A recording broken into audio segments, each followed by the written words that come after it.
Jessie and Stacy with Chapter Chicks, and we are here to do novel notion number 3, which is all things werewolves. I just wanted to say before we got started that these are not our beliefs at all in any way, and this is a very loose representation of all of the information that is out there on werewolves. We got all of our information from monsters.com. So the first thing we wanted to talk about was kind of some scientific origins behind lycanthropy.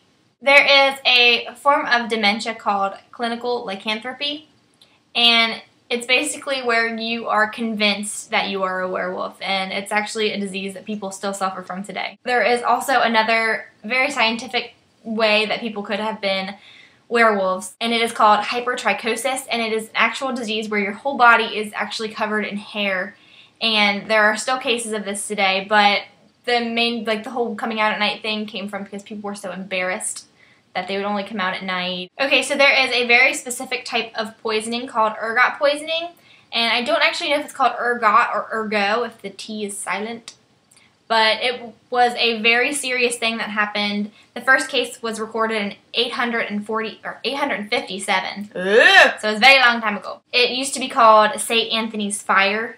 The monks named it because the monks of St. Anthony knew how to treat it. Ooh. So they named it St. Anthony's Fire because I guess they said that St. Anthony set it out upon people. It causes all kinds of crazy things. I'm only going to list a couple of them just because there's so many, but it causes an increase in thirst and appetite, so that could explain why they would be going out and trying to eat and stuff like that. It causes hallucinations, so again, thinking they're a werewolf. It causes tremors. It causes a disruption of motor control function, so you don't really have control over what you're doing, and you're twitching, and you're hungry, and you're thirsty. It called this symptom called rolling neck, and I don't really know what that means, roll. But I guess it could make someone look like they were morphing into a vampire. More. Plus with the trimmers. Yeah, exactly. Trimmer more. And roll. And also cause a blistering of the skin, so that would explain for the strange looks as well. Mm. So that was a very scientific way that there could have been real werewolves. It was said that in the Middle Ages, witches could transform themselves into wolves, and if they weren't doing that, they could also control and ride wolves, I guess, transportation. Ooh.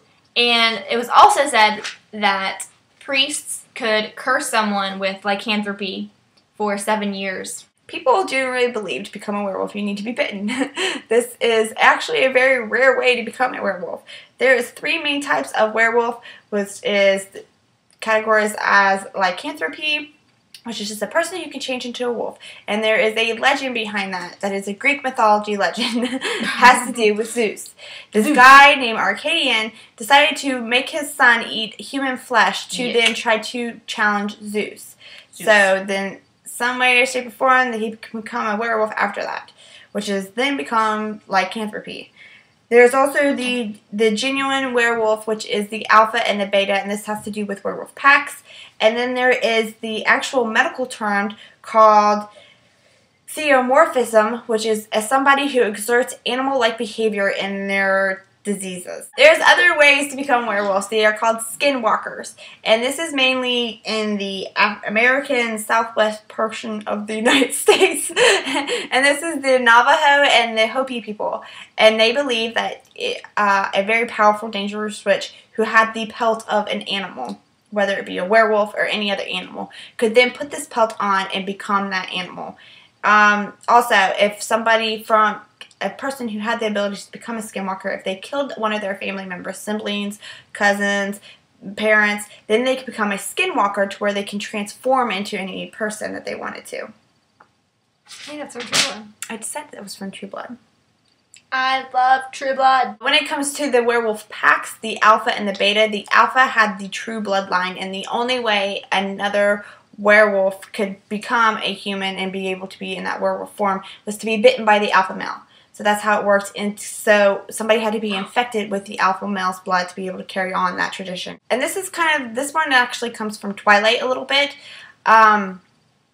There's the spiritual werewolf, where somebody's animal spirit is a wolf, and they are able to connect with that wolf on the astral plane when they're sleeping and whatnot. And they could, when they're sleeping, they could connect with that wolf animal and actually run with the wolves in the wild while they're sleeping. Those are the main ways to become a werewolf, but there are also other little ways to become werewolves. One of them is, like I said, being bitten, which is very rare. If somebody were to drink rainwater out of a wolf's footprint, then they would then become a werewolf. I've heard that one before. In Italy and in France, if a man was to sleep under a full moon with his face sleeping directly towards it, he would become a werewolf for that night.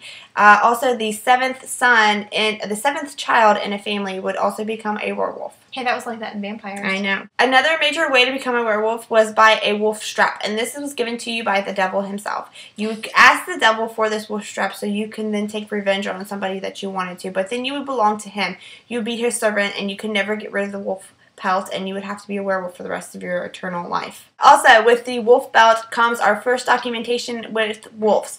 Now, finding the first documentation of werewolves was very hard because there's the Bible. It's been written on cave walls and stuff like that, but like the first documented one that we could find was in 1591, where a guy named Peter accepted the devil's deal and took the wolf pelt, or wolf belt. Is it a belt or a pelt? It's a belt. Is it a It's a belt. It's a wolf Is belt. a pelt shaped in a belt? It's just a belt. Also, if you were cursed by God, you could become a werewolf. It's also a magic salve that you can rub all over your body, which would make it for you. And now that we have the research and blah, blah, blah, they've done tests on it, and it's actually a drug that would make you hallucinate. And people would think they're werewolves. They would rub it all over the body and like, woo! Okay, so now we kind of wanted to talk about some typical powers of werewolves. Okay, so there are a lot of powers associated with werewolves. There's strength, there's night vision, there is good smell. So, you know, dogs can smell really good. Why can't werewolves, right? They are immune from aging, and that kind of plays into a lot of YA books. And they also have increased regeneration of tissue. So if they're injured, it heals really, really quickly. So something I kind of came along in my research was that the moon was never really associated with werewolves until modern times. And I thought that was kind of cool because that seems like one of the main things we know about werewolves is the moon equals bad.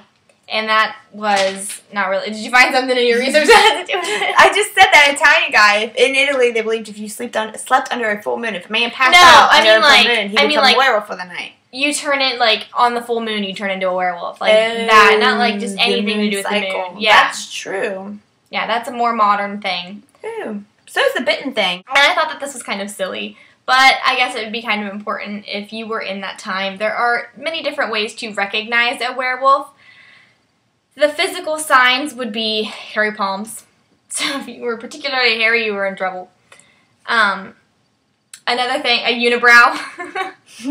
Or if they were incredibly pale. One tricky way to kind of tell if someone is a werewolf is if their index finger is longer than their middle finger. I don't know what that has to do with it, but check yourself out. Maybe you're a werewolf. So if they didn't have an appetite, they could be considered a werewolf.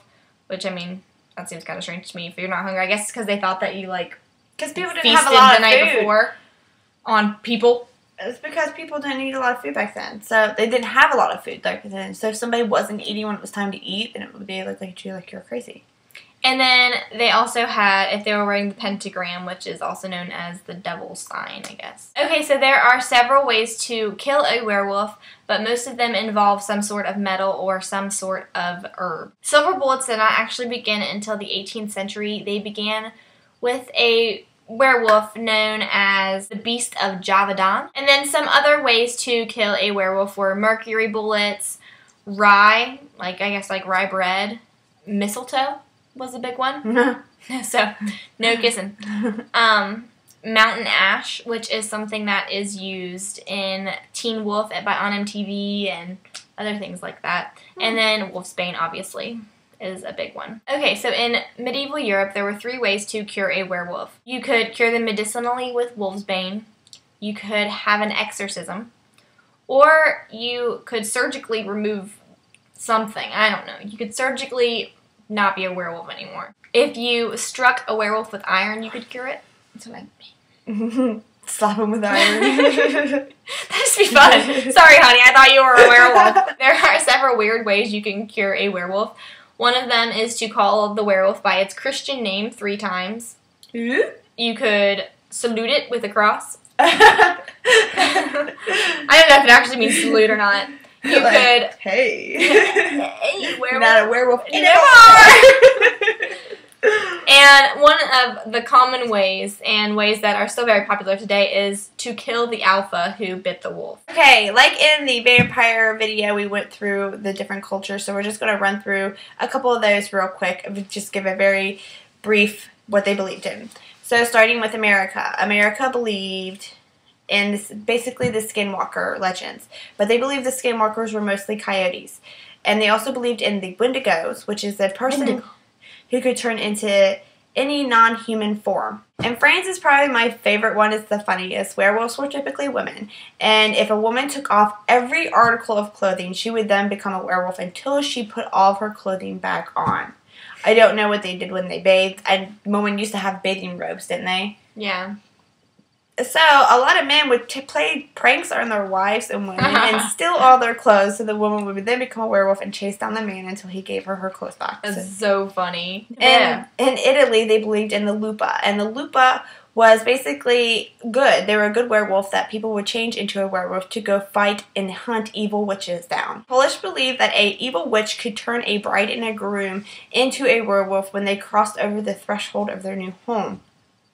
And they would stay a werewolf for 3 years. That's the couple, yeah.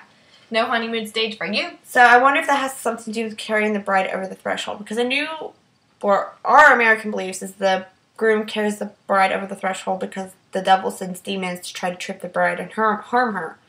So that's why the groom carries the woman over the threshold. I didn't know that. That's sweet. Yeah, so she won't trip. But I wonder if that has something to do with this one, too. We're so fragile. Yeah, like once they cross the threshold of their house, they become werewolves. So I wonder if that's also plays into it in some way. In Bulgaria, they believed in the Holocaust. If you remember from the vampire video, we couldn't say it at all. If you remember from the vampire video, the only way to become a vampire was to die as a werewolf. So Bulgaria believed in that. The one that was most interesting to me was Haiti. Hades believe in the Lupo Grotto, which is somebody who is born a werewolf. The only way to become a werewolf is your parents are werewolves. And during the earthquake of 2010, people were believing that the werewolves were taken off with some of the refugees. Like in the refugee camps, they really believed that these werewolves were running around and giving interviews to people saying that these werewolves need to be taken care of. So that is still a very big belief in Haiti today. And the last one is Australia.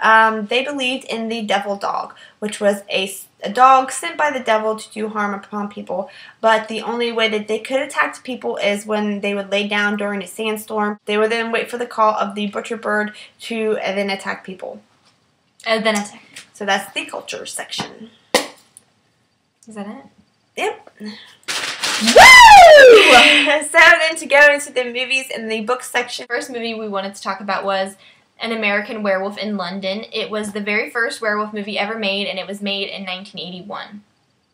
It was revised later in the 90s, and being somebody who's watched both of them, I prefer the newer version. I mean, the older version was not very good. And then some other movies we wanted to mention was Lady Hawk. It's one of our favorite movies.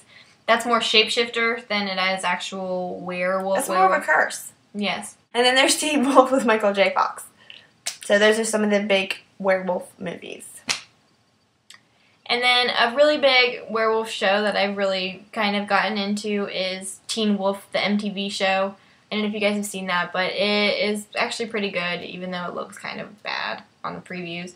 And it uses a lot of the old cultures and histories in it. I think that's pretty cool. On to the books!